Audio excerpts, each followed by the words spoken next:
नमस्कार दोस्तों, शर्मा एजुकेशन में एक बार आप सभी का फिर से स्वागत है। मैं मनीष शर्मा आज आपके लिए ब्लड सर्कुलेशन का आज तीसरा पार्ट लेकर आया हूं, जिसमें आज हम WBC जिसे ल्यूकोसाइट्स कहते हैं उसके बारे में पढ़ने वाले हैं।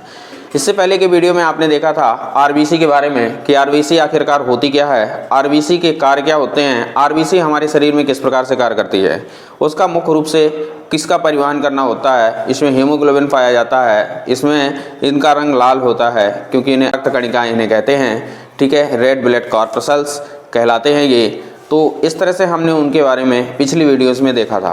आज के वीडियोस में हम देखेंगे कि जो ये WBC होती है, ये WBC का कार्य क्या होता है, ये किस तरह से अपने कार्य को ये अग्रसित करती है।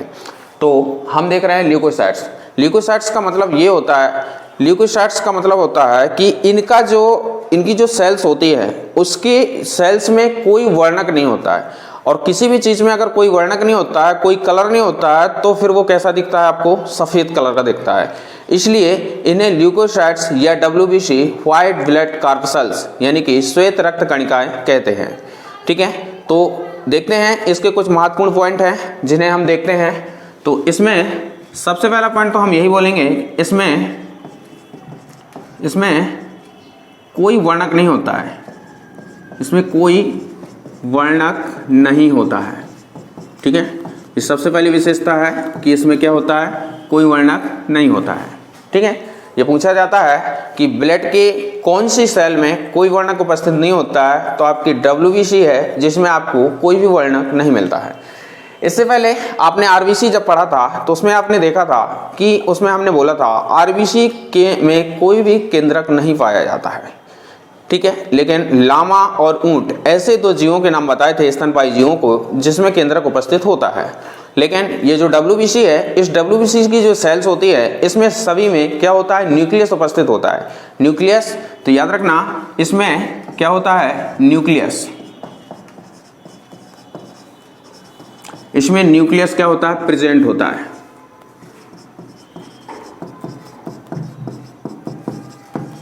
ठीक है। तो ये भी महत्वपूर्ण पॉइंट है कि इसमें क्या होता है, न्यूक्लियस प्रेजेंट होता है। इसके अलावा आपसे एग्जाम में पूछा जाता है इसके बारे में कि मानव शरीर में रक्त में इनकी संख्या कितनी होती है। तो याद रखना, मानव शरीर में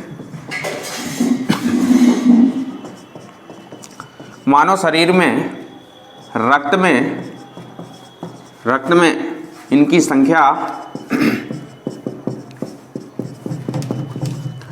6000 से 8000, इतनी 6000 से 8000 WBC प्रति घन मिलीमीटर क्या होती है, ठीक है। ये याद रखना, एक घन मिलीमीटर में WBC की संख्या 6000 से 8000 के मध्य में पाई जाती है, ठीक है। इसके अलावा इसके आपसे एग्जाम में आकार के बारे में पूछा है, यानी कि इसका जो आकार होता है वो कैसा होता है। तो याद रखना, इसके अगर आकार की बात करें, ठीक है, इसकी आकार की, तो इसका आकार होता है अमीबा की तरह। कैसा, अमीबा की तरह। और अमीबा कैसा होता है, अमीबा एक इरेगुलर संरचना बनाता है, यानी अनियमित संरचना बनाता है। इसकी संरचना क्या होती है, नियमित नहीं होती है। तो इसकी जो संरचना होती है वो किस तरह होती है, अमीबा की तरह होती है, ठीक है। इसके अलावा आपसे पूछा जाएगा कि इसका जीवन काल कितना होता है। क्या पूछा जाएगा, जीवन काल। तो याद रखिएगा, इसका जीवन काल, बहुत सी बुकें तो इसका 2 से 4 दिन बताती हैं, लेकिन 2 से 4 दिन इसका जीवन काल सही नहीं है। अगर औसतन देखें इसका जीवन काल तो 7 से 10 दिन, ठीक है, क्या होता है, 7 से 10 दिन माना जाता है, ठीक है। ये इनका क्या होता है, जीवन काल होता है। इसके अलावा आपसे पूछा जाएगा कि WBC का निर्माण कहाँ होता है। जैसे पिछले RBC में आपसे पूछा गया था कि RBC का निर्माण कहाँ होता है, तो आपने क्या बताया था, रेड बोन मैरो में होता है, यानी लाल अस्थि मज्जा में होता है। इसी प्रकार से इसका निर्माण कहाँ होता है, यानी कि इसका निर्माण स्थल, फॉर्मेशन, ठीक है। तो इसका निर्माण स्थल कहाँ होता है, व्हाइट बोन मैरो, ठीक है। कहाँ होता है? व्हाइट बोन मैरो, इसका निर्माण स्थल है ये। यहाँ पर क्या होता है? आपकी WBC का निर्माण होता है।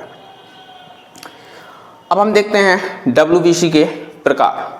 तो हमने अभी पिछले जब ग्राफ पढ़ा था उसमें हमने देखा था कि रक्त को हमने सबसे पहले दो भागों में बांटा था, लसिका और ब्लड कार्पसल्स। ब्लड कार्पसल्स को तीन भागों में बांटा, RBC, WBC और प्लेटलेट्स।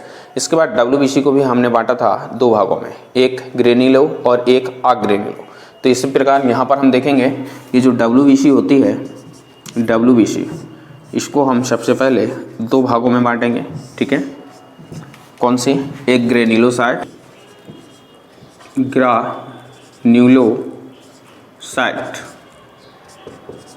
और दूसरा होता है अग्रेन्युलोसाइट।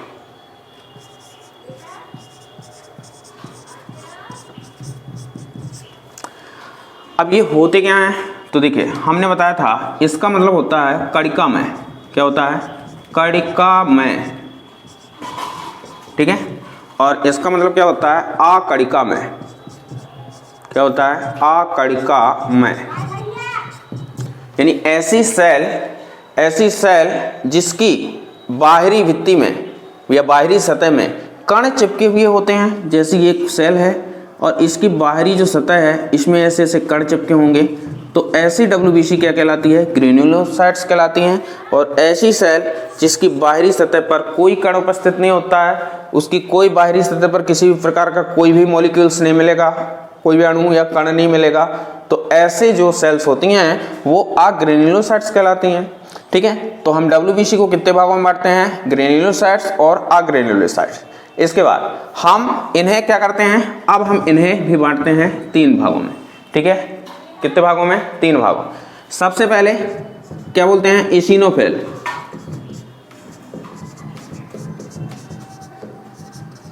ठीक है। दूसरा क्या होता है? बेसोफिल्स होता है,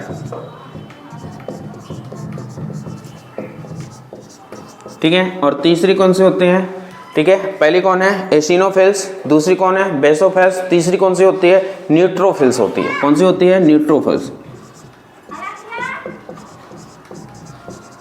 कौन सी होती है? न्यूट्रोफिल्स होती है। तो इस तरह से ग्रेन्युलोसाइट्स होती हैं वो कैसी होती हैं? तीन प्रकार की होती है, ठीक है। अब देखते हैं हम अग्रेन्युलोसाइट्स में। तो अग्रेन्युलोसाइट्स भी कितनी होती हैं? दो प्रकार की होती हैं। एक तो आपकी कौन सी होती है? मोनोसाइट्स, ठीक है। कौन होती है? एक मोनोसाइट्स। दूसरी कौन सी होती है? लिम्फोसाइट्स। दूसरी कौन होती है? लिम्फो।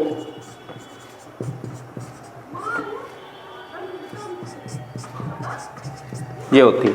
फिर इसके बाद हमने लिम्फोसाइट्स को भी दो भागों में बांटा था, तो लिम्फोसाइट्स को भी हम दो भागों में बांटते हैं। तो एक हमने बताया था बी लिम्फोसाइट्स, ठीक है। क्या बताया था? B lymphocyte. और एक बताया था टी लिम्फोसाइट्स। क्या बताया था? T lymphocytes. याद रखना, आपने सुना होगा एक असाध्य बीमारी का नाम HIV एड्स का नाम।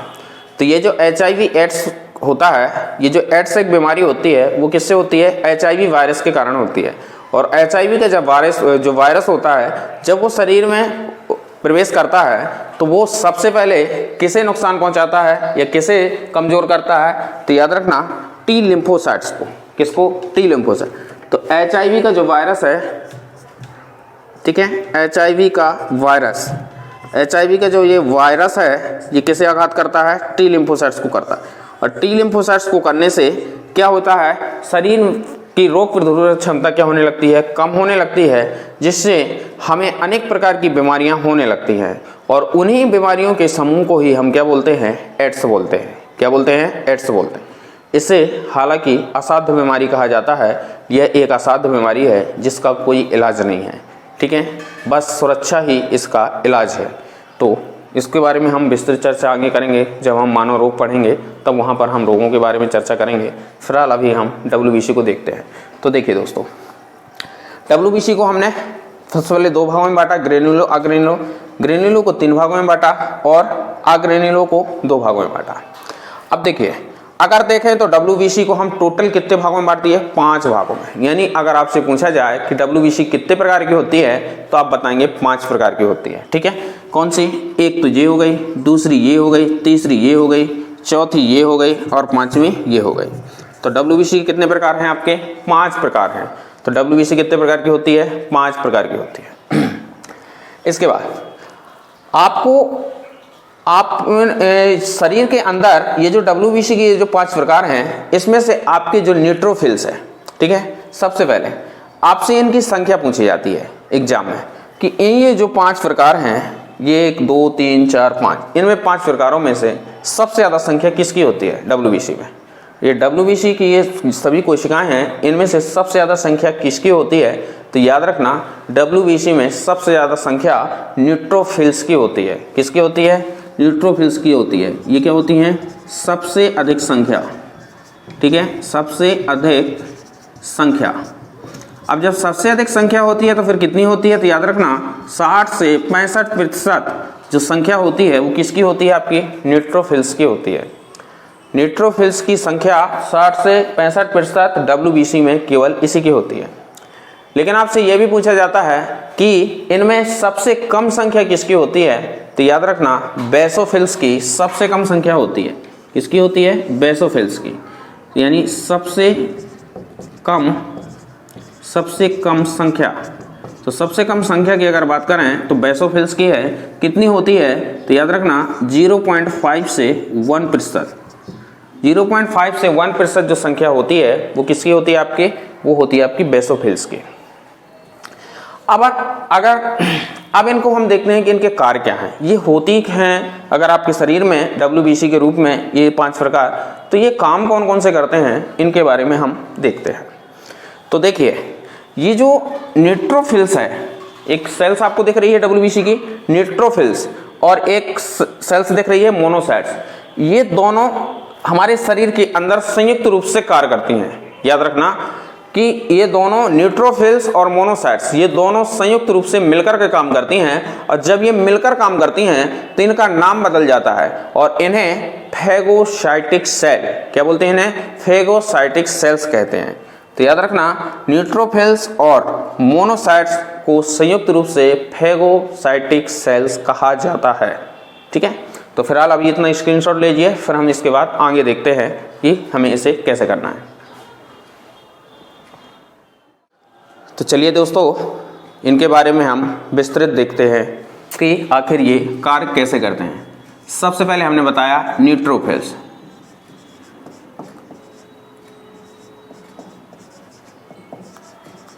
ठीक है, और प्लस मोनोसाइट्स।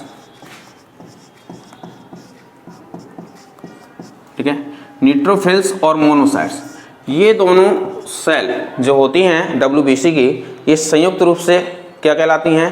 फैगोसाइटिक सेल्स कहलाती हैं। तो इसमें लिख सकते हैं इन्हें संयुक्त रूप से क्या बोलते हैं? फैगोसाइटिक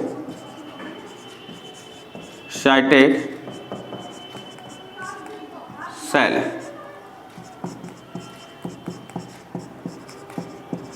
ठीक है, इन्हें संयुक्त रूप से क्या बोलते हैं? फैगोसाइटिक सेल्स कहा जाता है। ठीक है, अब ये फैगोसाइटिक सेल्स ये संयुक्त रूप से कार्य क्यों करती हैं? तो याद रखना इनका कार्य होता है कि ये शरीर के अंदर आने वाले जो हानिकारक बैक्टीरिया हैं उनसे शरीर की रक्षा करना। देखिए कैसे करते हैं ये रक्षा। देखिए, जैसे ये एक फैगोसाइटिक सेल है, ठीक है, ये है इसका केंद्रक। ठीक है, इसके पास यहां एक बैक्टीरिया आया। कौन आया? बैक्टीरिया। ठीक है, ये आया बैक्टीरिया। इसको पता चल गया कि शरीर के अंदर बैक्टीरिया उपस्थित है या आ चुका है। ये फैगोसाइटिक सेल है, यानी कि न्यूट्रोफिल्स और मोनोसाइट्स दोनों का जो संयुक्त रूप है वो फैगोसाइटिक्स कहलाता है। और फैगोसाइटिक सेल को पता चला कि हमारे शरीर के अंदर बैक्टीरिया पहुंच चुका है। अब ये क्या करेगा कि अब ये अपनी संरचना में थोड़ा सा बदलाव करेगा। कैसे? ये कुछ ऐसे स्यूडोपोडिया बनाएगा। ठीक है, ऐसे क्या बनाएगा? स्यूडोपोडिया।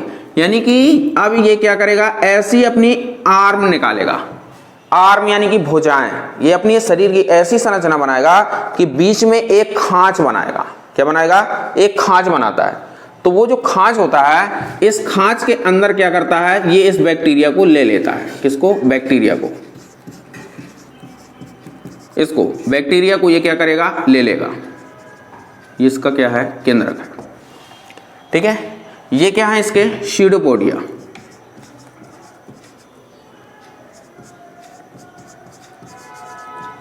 ठीक है, क्या बोलते हैं इसे, सीडोपोडिया, या इसी को बोलते हैं फॉल्स आर्म। क्या बोलते हैं इसे, फॉल्स आर्म। ठीक है, false arm, pseudopodia. False arm यानी झूठी भुजाएं, झूठी भुजाएं जो कुछ पल के लिए वो बनाता है। ठीक है, ऐसी ये संरचना बनाएगा और उस संरचना में ये क्या करता है, बैक्टीरिया को उसके अंदर ले लेता है। ठीक है, अब ये क्या करेगा, अब ये अगली संरचना में ये क्या करेगा कि ये ऐसी जो इसने निकाली थी संरचना, उसको ये क्या कर देता है, बाद में बंद कर देता है। ठीक है, ये क्या है, इसका केंद्रक। अब इसे क्या कर देता है, ये इस बैक्टीरिया को, इस बैक्टीरिया को इसने क्या कर लिया, अंदर कर लिया आपने। ठीक है, अब इसने अंदर जब किया तो अंदर करने के बाद अब इसे क्या कर देगा, ये प्रोसेस इसकी क्या कहलाएगी, इनगल्फ। क्या कहलाएगी, इनगल्फ। ठीक है, यानी कि इनगल्फ मतलब निगलना, निगलना। ठीक है, इसने क्या कर दिया, इनगल्फ कर लिया, यानी कि उसका भक्षण कर लिया, निगल लिया। ठीक है, अब क्या होगा, अब ये क्या कर देगा, इस बैक्टीरिया का ये क्या कर देगा, क्या पाचन कर देगा। ठीक है, ये क्या है, केंद्रक, और इस बैक्टीरिया को, ये जो बैक्टीरिया है, इस बैक्टीरिया को ये क्या कर देगा, पाचन कर देगा। ठीक है, यहाँ क्या कर दिया, पाचन कर दिया, ये पाचन कर दिया। तो इस तरह से ये फैगोसाइटिक सेल्स जो होती हैं वो आपके शरीर में काम करती है, और इस तरह से हमारा जो शरीर है वो इस बैक्टीरिया से ग्रसित होने से बच जाता है।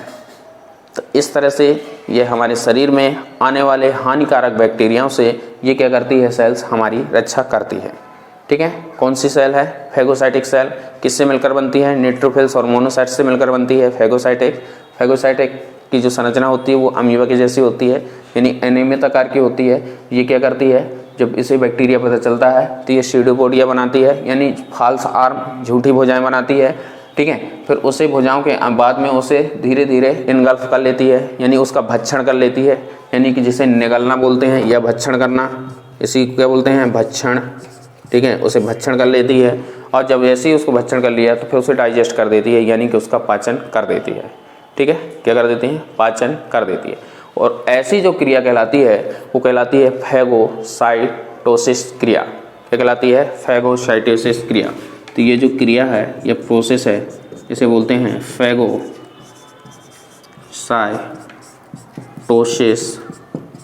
प्रोसेस। ठीक है, एग्जाम में पूछा जाता है कि फैगोसाइटिक प्रोसेस कौन सी कोशिकाएं करती हैं। ठीक है, तो याद रखना कौन सी कोशिकाएं करती हैं, न्यूट्रोफिल्स और मोनोसाइट्स। ये दोनों कोशिकाएं क्या करती हैं, फैगोसाइटोसिस प्रोसेस करती हैं, और इस तरह से बैक्टीरिया से ग्रसित होने से अपने शरीर को क्या करती हैं, ये बचा लेते हैं। तो ये थी इसकी प्रोसेस। तो आप इसका स्क्रीनशॉट ले लीजिए, फिर हम आगे देखते हैं। ये दोस्तों अगला देखते हैं, अगली सेल्स का नाम, जिसका नाम है बेसोफिल्स। क्या नाम है, बेसोफिल्स। ठीक है, ये बेसोफिल्स। इसे देखते हैं आखिर इसका क्या काम है हमारे शरीर में। तो देखिए, ये जो बेसोफिल्स जो सेल है, सबसे पहली चीज़ तो ये इतना याद रखिएगा, ये हिस्टामिन, किसका, यह हिस्टामिन और हेपेरिन नामक प्रोटीन का क्या करती है, स्राव करती है। ठीक है, तो याद रखना, यह सेल, यह कोशिका, सेल या कोशिका क्या करती है, हिस्टामिन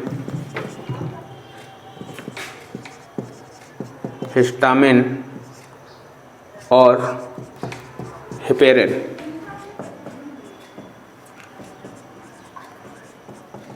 ठीक है, हिस्टामिन और हेपेरिन ठीक है, किसका, हिस्टामिन और हेपेरिन का स्राव करती है, स्राव करती है। ठीक है, तो याद रखना हमारे शरीर में हिस्टामिन और हेपेरिन का स्राव कौन सी सेल्स करती है, तो वो आपकी बेसोफिल्स करती है। ठीक है, तो फिर ये स्राव क्यों करती है, हमारे शरीर में इनका यूज क्या है, तो याद रखना जो हमारे शरीर में रोग प्रतिरोधक जो क्षमता होती है, रोग प्रतिरोधक क्षमता बढ़ाना, यानी कि इसका काम क्या होता है, रोग प्रतिरोधक क्षमता। ठीक है, रोग प्रतिरोधक क्षमता को जो बढ़ाने का कार्य है वो कौन करता है, हिस्टामिन। और ये जो हेपेरिन होता है ये रक्त का थक्का बनने से रोकना। ठीक है, इसका कार्य क्या होता है, रक्त में थक्का बनने से रोकना, रक्त का थक्का बनने से रोकना। ठीक है, इसी की वजह से ही आपके शरीर के अंदर रक्त का थक्का नहीं बनता है। अगर ये उपस्थित नहीं होता तो आपके शरीर में रक्त का थक्का बन जाता, रक्त जम जाता, जिससे आपकी मृत्यु हो जाती। तो इसकी उपस्थिति के कारण ही हमारे शरीर में रक्त का थक्का नहीं बनता है। जैसे आपने देखा होगा जोंक, ये जो जोंक होती है ये जो जानवरों के लग जाती है, कभी आपने देखा हो उसको मार करके उसके अगर नमक डाल दो तो वो अपना खून फेंकने लगती है। क्या करती है, खून फेंकने। तो याद रखना जोंक के मुंह में यानी लार में हेपेरिन पाया जाता है, इसलिए वो कि जिस जीव की लगती है तो उससे खून चूसती है। जब खून चूसती है तो उधर से जब ब्लड आता है उसके मुंह में तो वो हवा के संपर्क में आता है, तो उसके मुंह में हेपेरिन पाया जाता है। तो वो हेपेरिन रक्त के साथ मिल जाता है, जिससे वह थक्का नहीं बनता है और वो लिक्विड रूप में ही उसके अंदर चला जाता है। तो याद रखना जोंक के मुंह में लार में हेपेरिन पाया जाता है, वही हेपेरिन जो रक्त का थक्का बनने से रोकता है। इस कारण से हमारे शरीर में भी इसकी बहुत महत्वपूर्ण उपयोगिता होती है, क्योंकि अगर ये नहीं होगा तो हमारे शरीर में रक्त का थक्का बन जाएगा, इसलिए इसकी उपस्थिति होती है। और इसका स्राव कौन करता है, बेसोफिल्स करती है। डब्ल्यूबीसी में कौन सी कोशिका करती है, बेसोफिल्स करती है। हिस्टामिन हमारे रोग प्रतिरोधक जो क्षमता है उसकी इम्यूनिटी को बढ़ाने का कार्य करती है।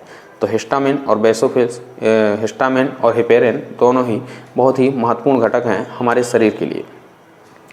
इसके अलावा बेसोफिल्स ये क्या करती है, तो याद रखना बेसोफिल्स जो होती है ये इन्फ्लामेटरी रिएक्शंस करती है। कौन सी, इन्फ्लामेटरी। तो यह हम बता सकते हैं कि यह कोशिका, ठीक है, यह कोशिका इन्फ्लामेटरी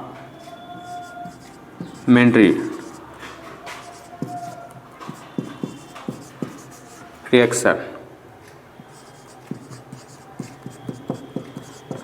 इन्फ्लामेटरी रिएक्शन करती है।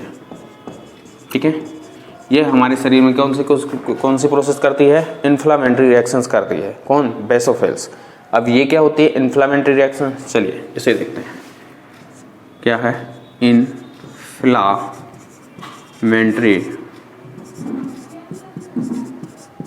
रिएक्शन।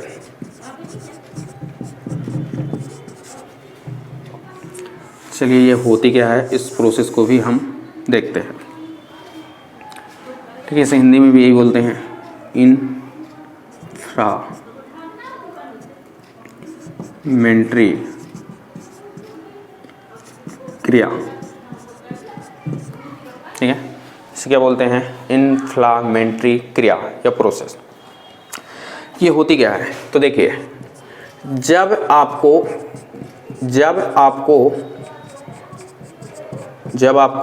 क्या हो, थप्पड़ लगे, क्या लगे, थप्पड़ लगे। जब आपको थप्पड़ लगे तब क्या होगा, जैसे मान लो किसी ने आपके चेहरे में इधर गाल पे किसी ने एक थप्पड़ जड़ दिया, तो थप्पड़ जड़ दिया तो आपके अंदर क्या होने लगेगा, तो देखो सबसे पहली चीज तो आपका शरीर क्या होने लगा, जहां थप्पड़ पड़ा होगा ना वहां हीट होगा। क्या होगी, हीटिंग होगी। हीट यानी कि ताप, यानी कि गर्म होगा, टेम्परेचर होगा। ठीक है, हीट के अलावा और क्या होगा, तो याद रखना जहाँ थप्पड़ खला है वहाँ पेन भी होगा, पेन यानी कि दर्द होगा। ठीक है, इसके अलावा और क्या होगा, इसके अलावा जहाँ पे आपके थप्पड़ खला है ना वहाँ पे आपको शैलो भी आएगा। ठीक है, क्या होगा, शैलो यानी कि सूजन। जहाँ पे आपकी घला है थप्पड़, वहाँ पे आपकी सूजन भी आएगी। ठीक है। इसके अलावा और क्या होगा, जहाँ पर आपकी घला है ना थप्पड़, वहाँ पर आपकी रेडनेस आएगी। क्या आएगी? रेडनेस आएगी। यानी कि रेडनेस मतलब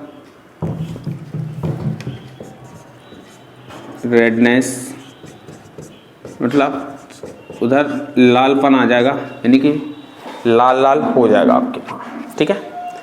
फिर और क्या होगा, तो जब ये सब चीज़ें होती हैं तो जो सेल्स होती हैं, वो जो सेल हो जाएंगी जहाँ थप्पड़ गला है, वो हो जाती हैं क्या? डेड। क्या हो जाती हैं? डेड। यानी कि जो सेल्स होती हैं कोशिकाओं की, वो डेड हो जाती हैं, यानी कोशिका मृत्यु हो जाती है। कोशिका मृत्यु, क्योंकि सेल्स क्या होती हैं? बहुत सूक्ष्म होती हैं, तो ये हो जाती हैं। तो देखिए कितनी सारी प्रोसेस हो गई एक थप्पड़ घलने से। क्या क्या हुआ, जब आपको थप्पड़ घला तो बेसोफिल्स का काम अब आ गया। थप्पड़ घलने के बाद कौन सा काम आ गया? बेसोफिल्स का काम आ गया। बेसोफिल्स को पता चल गया कि तुम्हारे इधर गाल पे थप्पड़ घल चुका है। अब उसका काम आ गया कि अब उसे क्या करना है। उसे क्या करना है, वो वहाँ पर हीट करेगी जहाँ थप्पड़ घला है। ठीक है। दूसरा काम, वहाँ पे दर्द होगा जहाँ पे घला है। तीसरा, वहाँ पे सैलो होगा, सूजन आ जाएगी। आपको फिर देखेंगे और यार बहुत तेज लगता गल गया, उंगलियों के निशान बन गए हैं, है ना, तो उसको नॉर्मल करने की कोशिश करोगे कि जल्दी से नॉर्मल हो जाए, पटा जाए, सही हो जाए वो। ठीक है। तो वो करेंगे तो सैलो भी आएगा। इसके अलावा जहाँ घलेगा तो वहाँ रेड रेड रहेगा, ताकि वो दूसरे लोग तुरंत पहचान जाएंगे यहाँ पे तुम्हारे घला है थप्पड़। ठीक है। तो वहाँ पर क्या होगा, सेल डेड हो जाती है। वहाँ की क्या हो जाती हैं? सेल डेड हो जाती है। फिर क्या होता है, फिर पता ये बात पता चलती है अब एम्बुलेंस को, हमारे शरीर की एम्बुलेंस। अब आएगी क्या? एम्बुलेंस।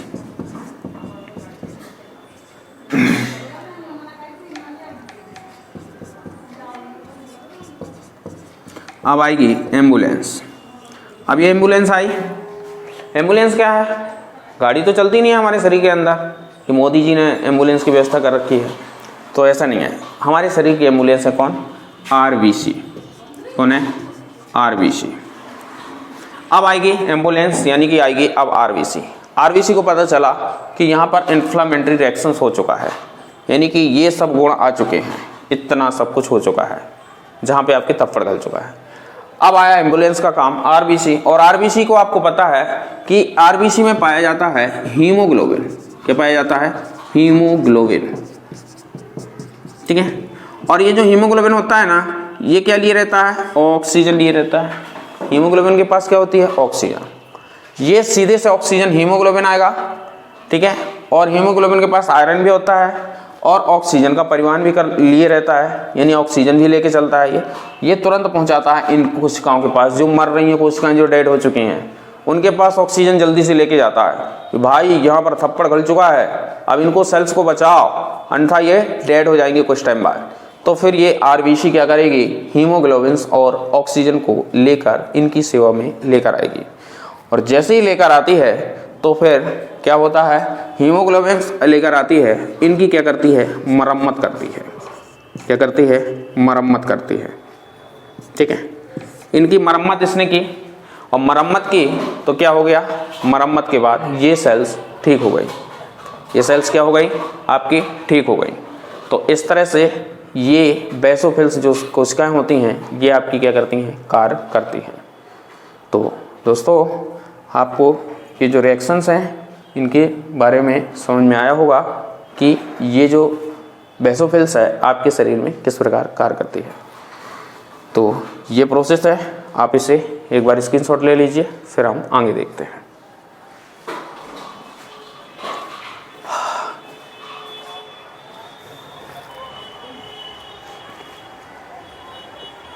भाभी मिष्टी है क्या? हाँ। मिष्टी का दोस्तों थोड़ा सा पानी दे दे हमको जी।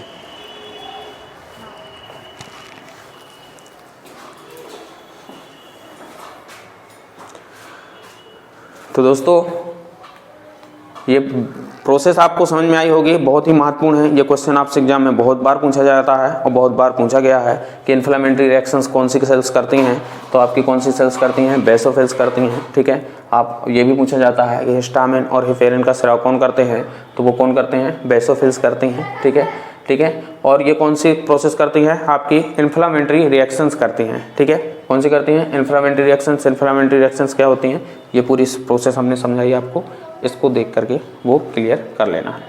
ठीक है, चलिए देखते हैं आगे। तो चलिए दोस्तों अगला देखते हैं। अगले आरबीसी आपकी जो है एसिनोफिल्स। ठीक है, कौन है, टीसी है एसिनोफिल्स।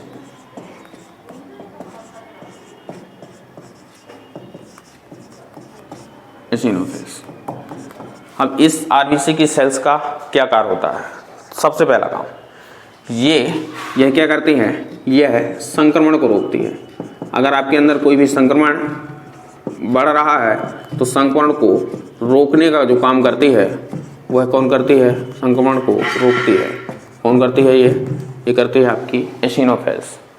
ठीक है, दूसरा इसका काम ये क्या करती है, एलर्जी क्रिया, जो एलर्जी प्रोसेस होती है, एलर्जी जो क्रियाएं होती हैं, तो एलर्जी क्रियाओं के साथ मिलकर काम करती है। कौन से, एलर्जी क्रियाओं के साथ मिलकर कार्य करती है। अब ये क्या होते हैं, तो देखिए कभी आपने देखा होगा, कभी किसी को धूल में जैसे ही जाते हैं तो उसे छींकें आने लगती हैं, उन्हें सर्दी होने लगती है, ये सब प्रोसेस होने लगती है ना, तो उनको क्या है, धूल से एलर्जी है। तो देखिए उसका शरीर, उस व्यक्ति का शरीर धूल में एडजस्ट नहीं कर पा रहा है। ठीक है, तो ये जो सेल्स होती हैं एसिनोफिल्स, ये बताती हैं कि भाई तू वहाँ से हट जा, तुझे वो चीज़ें वो जो एटमॉस्फेयर जहाँ जिस क्षेत्र में तू जा रहा है वो तेरे लिए सही नहीं है। इसलिए वो अपने रिएक्शंस बताने लगता है, शरीर की कुछ ऐसी क्रियाएं करने लगता है जिससे तुम्हें समझ में आ जाए कि ये आपके लिए सही नहीं है, वहाँ से आप हटिए। ठीक है, तो याद रखना ये काम वो नहीं करता है कि वो सिर्फ आपके साथ काम करेगा कि आपके प्रति एलर्जी आने लगेगी कि नहीं यार यहाँ पर मुझे अच्छा नहीं लग रहा, यहाँ पर मुझे एलर्जी है, यहाँ मैं नहीं जा सकता, सिर्फ उनके साथ काम करेगा। लेकिन प्रदर्शित करने का काम कौन करेगा, तो याद रखना प्रदर्शित करने का काम लिम्फोसाइट्स करता है। ठीक है, कौन सी सेल्स करती है, लिम्फोसाइट्स। तो इसका चौथा प्रकार अगर हम देखें तो इसका कौन है, लिम्फोसाइट्स।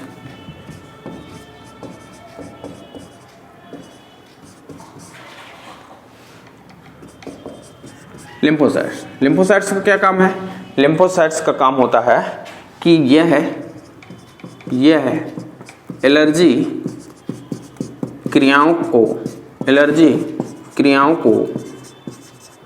क्या करता है, प्रदर्शित करता है। ये एलर्जी क्रियाओं को प्रदर्शित करता है।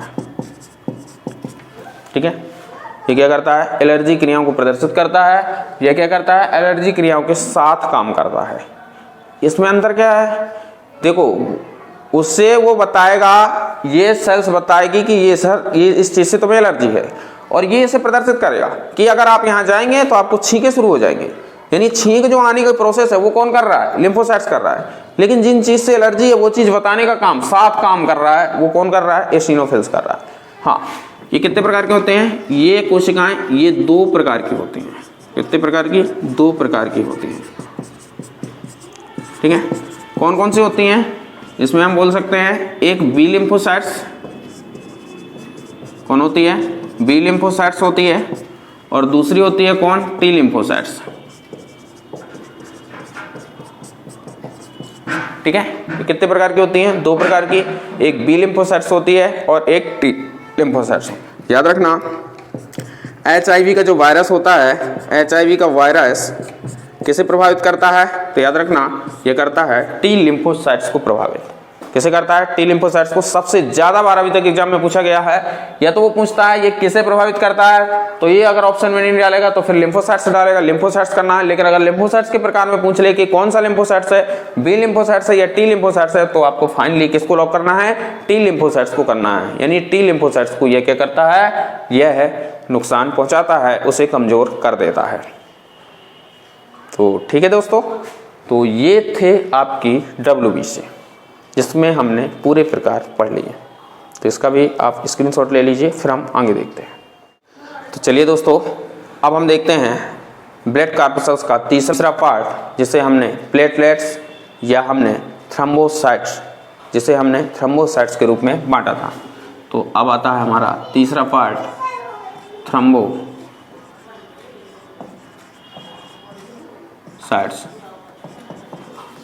ये इसे बोलते हैं प्लेटलेट्स।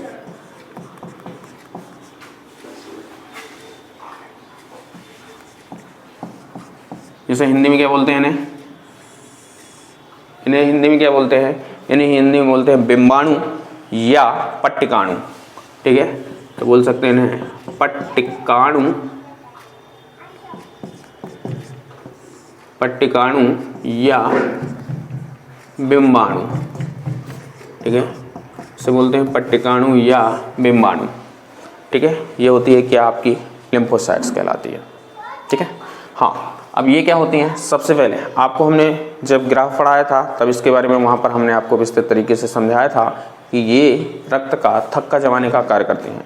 आपके शरीर में जो रक्त का थक्का जमता है, जैसे आपकी कहीं चोट लगती है तो चोट लगने के बाद आपके शरीर के अंदर क्या होता है, शरीर से ब्लड बहने लगता है और ब्लड कुछ टाइम तक बहता है, कुछ टाइम बाद आप देखते हैं कि वो रुक जाता है। तो आप देखते हैं क्या है कि आपके जहाँ से ब्लड बह रहा था वहाँ एक छोटी सी पतली सी झिल्ली बनने लगती है और वो झिल्ली बनने से उस ब्लड को रोकने का काम वो करती है। तो वो जो वहाँ जो झिल्ली बनाया है, जो एक थक्का टाइप में बना है, उसको रोकने का काम वो किसने किया है, आपकी थ्रोम्बोसाइट्स ने किया है, यानी कि प्लेटलेट्स ने किया है। तो इसका मुख्य कार्य शरीर में यही होता है कि यह क्या करती है, आपके रक्त में थक्का जमाने का कार्य करती है। तो फिर ये क्वेश्चन आपसे एग्जाम में पूछा जाता है कि रक्त में इनकी संख्या कितनी होती है। तो याद रखना, प्लेटलेट्स जो होती हैं तो रक्त में इनकी जो संख्या होती है औसतन कितनी हो चाहिए, 1.5 से 3.5 लाख। ठीक है, कितनी होनी चाहिए, 1.5 लाख से लेकर के 3.5 लाख। ठीक है, 3 लाख प्रति घन मिलीमीटर क्या होती है। ठीक है, तो इतनी होनी चाहिए, 1.5 से 3.5 लाख प्रति घन मिलीमीटर। ठीक है, ये इतनी क्या होनी चाहिए, ये होनी चाहिए आपकी संख्या। इससे कम या ज़्यादा है तो फिर आपको समस्याएं होने लगती है।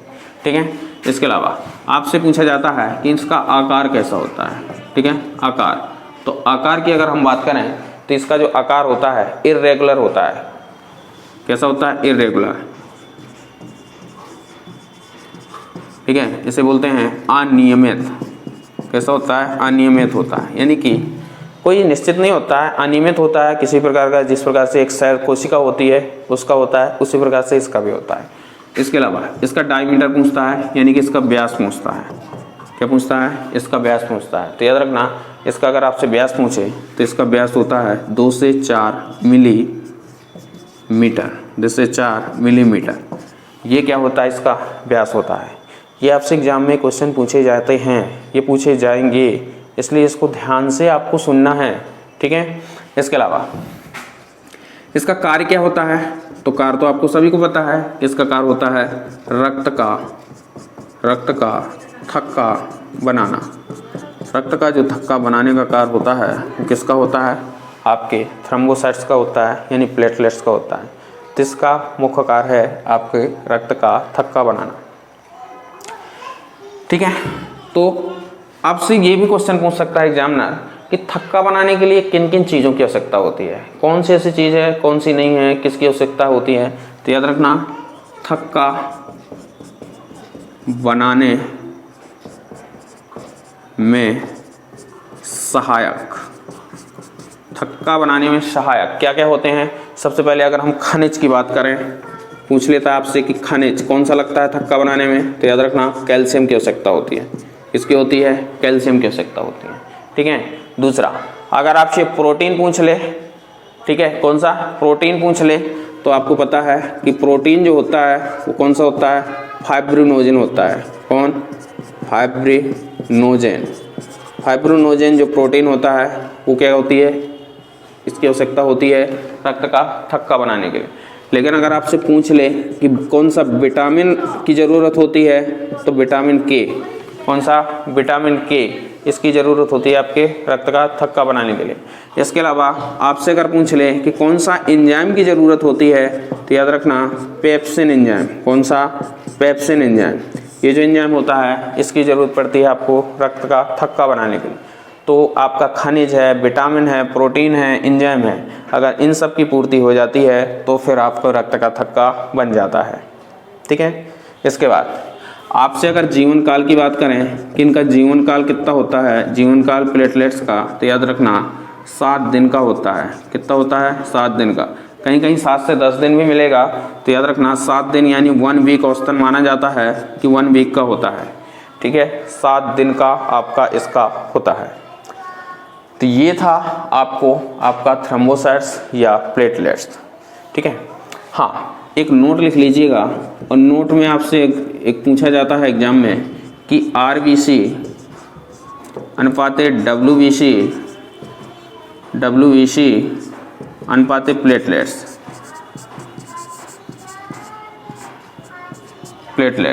इनका अनुपात कितना होता है? तो याद रखना 600 अनुपाते 1:40। ये जो अनुपात है ये पूछा जाता है आपसे एग्जाम में, इसको गलती से भी मत भूल जाना। ये पूछा जाता है तो याद रखना 1 WBC पर 600 RBC आती हैं और 40 प्लेटलेट्स आती हैं। ये ऐसे इस टाइप से ये पूछता है। तो दोस्तों हमने आज इस पार्ट में ब्लड को कंप्लीट कर दिया कि ब्लड आखिर होता क्या है, कितने भागों से मिलकर बना है, कौन सी सेल्स होती हैं, उन सेल्स के कार्य क्या होते हैं, इन सब चीज़ों के बारे में हमने इसमें विस्तृत अध्ययन किया है। और मुझे आशा है कि आप लोगों के समझ में आया होगा। और आपके लिए ये जो ब्लड की जो 3 पार्ट आए हैं ये बहुत ही महत्वपूर्ण हैं। आगे आने वाले आगामी एग्ज़ामों में सभी जगह सारे एक एग्ज़ाम में यहाँ से टॉपिक से क्वेश्चन पूछे जाते हैं, इसलिए इस टॉपिक को बहुत बेहतर तरीके से नोट्स बना करके इसे आप लोगों को कंप्लीट करना है। तो चलिए दोस्तों, आज हमने ब्लड को आखिरकार कंप्लीट कर दिया। अब हम अगले वीडियो में ब्लड ग्रुप पढ़ेंगे। ठीक है, क्या पढ़ेंगे? ब्लड ग्रुप पढ़ेंगे। इसके अलावा आप लोग अगले वीडियो में पढ़ेंगे कि कौन से रक्त समूह की संतान आती है, या अगर माता पिता का ये ब्लड ग्रुप है तो बच्चे का ब्लड ग्रुप क्या होगा। यानी आप अगले वीडियो में ब्लड ग्रुप के बारे में विस्तृत अध्ययन करने वाले हैं। तो आप लोग यहाँ तक नोट्स बनाइए, अगला वीडियो बहुत जल्द ही आप लोगों के लिए लेकर आ रहे हैं। ठीक है, तो आप लोग इसी तरह से आप लोग इसका स्क्रीनशॉट लीजिए, इसी तरह से आप अपनी पढ़ाई को जारी रखिए और अपने आप को आगे बढ़ाते रहिए और हमारे चैनल को भी सपोर्ट करते रहिए। ठीक है, अगर पसंद आते हैं तो वीडियोस को लाइक करना है, सब्सक्राइब करना है और दूसरे लोगों को भी शेयर करना है। ठीक है दोस्तों, तो चलिए आज के लिए हम इतना ही रखते हैं। मिलते हैं हम अगले वीडियो में, तब तक आप लोग अपनी पढ़ाई को सुचारू रूप से जारी रखना। तो आपको धन्यवाद।